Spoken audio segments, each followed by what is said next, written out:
What's happening, guys? What's going on YouTube? You guys have tuned into Rules for Rebels and had kind of an interesting story to share with you guys today. Rockstar Energy, you guys are probably familiar with Rockstar Energy drinks. The owner of Rockstar Energy recently, it was just announced today, cashed out, sold to PepsiCo for almost $4 billion. And what's really interesting about this, I think a lot of people think, it takes a ton of money or only like huge corporations are involved in like the beverage market or the energy drink market. He started this business with $50,000, bought an old limo and plastered it with the Rockstar logo and drove around promoting it that way. I think this was back in maybe 2008. And here we are. Obviously it's been a number of years since then, but here we are, what's that, 12, 13 years later, something like that. And he just sold it to Pepsi for $4 billion. Rockstar actually already had a distribution deal with Pepsi. Pepsi had been distributing Rockstar to, I believe, over 30 different countries. And then they just recently decided to buy it. Couple other interesting things about this story. The owner of Rockstar, his father is actually Michael Savage.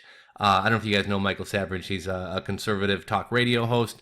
And a lot of people don't know this. I actually just recently learned about this not that long ago. I have this book. It's this giant book. I think it's called Herbs That Heal.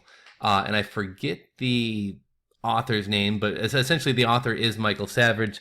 Well, a lot of people know him as a conservative talk radio host.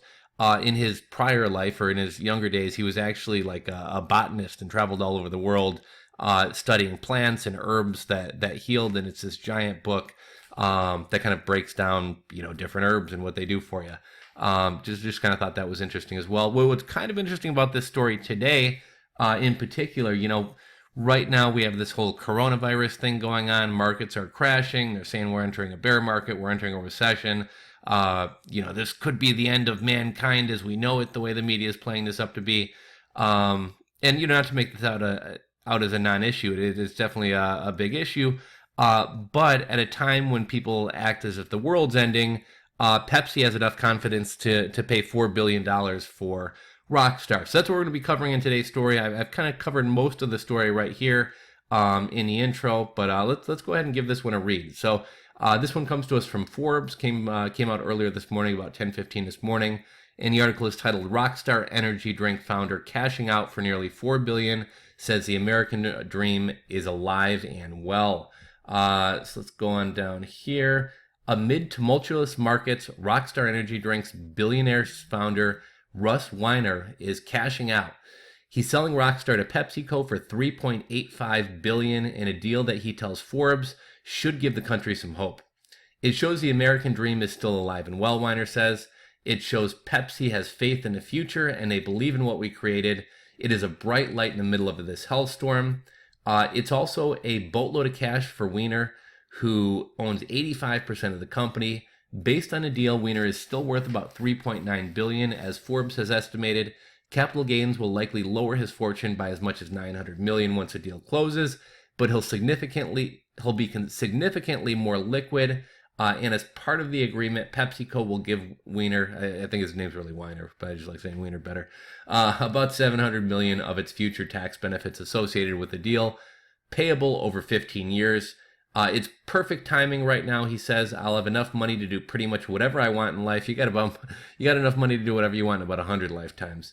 To do whatever I want in life and not put my nose to the grindstone. I was running this business 24 hours a day for the past 20 years. I was never not working. Well, Weiner says that it's too early to think of his next steps. His mother, Janet, has big plans. Janet, Rockstar's CFO, owns 15% of the company. Weiner says his mother will devote her life to helping animals through animal rescues and protecting wildlife. This fits in with the family's Yakak Organic, which Weiner launched in late 2017 as a natural alternative to Rockstar. I haven't heard of that one. Profits go towards protecting endangered species and the environment. Rockstar, which had a distribution agreement with Pepsi Company in North America since 2009, is currently sold in 30 countries around the world. Weiner says a deal with PepsiCo will make the brand a global powerhouse. Weiner initially started Rockstar with $50,000 of his own money. $50,000, it's, get at me, Icarus, man, and we got that... I'm a fucking idiot. I told you guys this was going to stop happening and I was going to delete it, and I haven't gotten around to it. I'm referring to that air box that popped up. But Weiner initially started Rockstar with $50,000 of his own money. And well, that's not chump change. $50,000 is a unattainable amount of money for a lot of people. But you can definitely kind of I'll have to dig into the story further. The story, we only got a little bit of details of how it started, but it sounds like a fascinating story. So maybe I'll try to get some more details, and we'll bring you a little bit more history and background about how Rockstar launched. But after testing over 700 varieties, Weiner drove around San Francisco in an old limo painted with a Rockstar logo to promote his new energy drink. Before starting Rockstar, Weiner had followed in the footsteps of his father, right-wing radio star Michael Savage, and ran for California State Assembly in 1998. He lost the race, but his campaign caught the eye of his father's friend, Sky Vodka founder Maurice Canbar, who quickly hired him. Weiner suggested that Sky develop its own energy drink. When Canbar rejected the idea, unimpressed with the name Rockstar, Weiner quit and launched his energy drink company. So, do we got comments here? Yeah, I don't think we have any comments. But yeah, I'm kind of curious to learn more about the Rockstar founder's story. Spending 50 grand of his own money, testing 700 different formulas for Rockstar, and then buying an old beat up limo to drive around with the Rockstar limo, promoting it. So I'll try to dig into this a little bit more. If I'm able to find any info and find anything interesting, I'll bring you guys another video on that. Anyhow, hopefully you guys enjoyed today's video. If so, give it a thumbs up. If you're not subscribed, hit that subscribe button down below, and we'll catch you guys on the next video. Later, guys.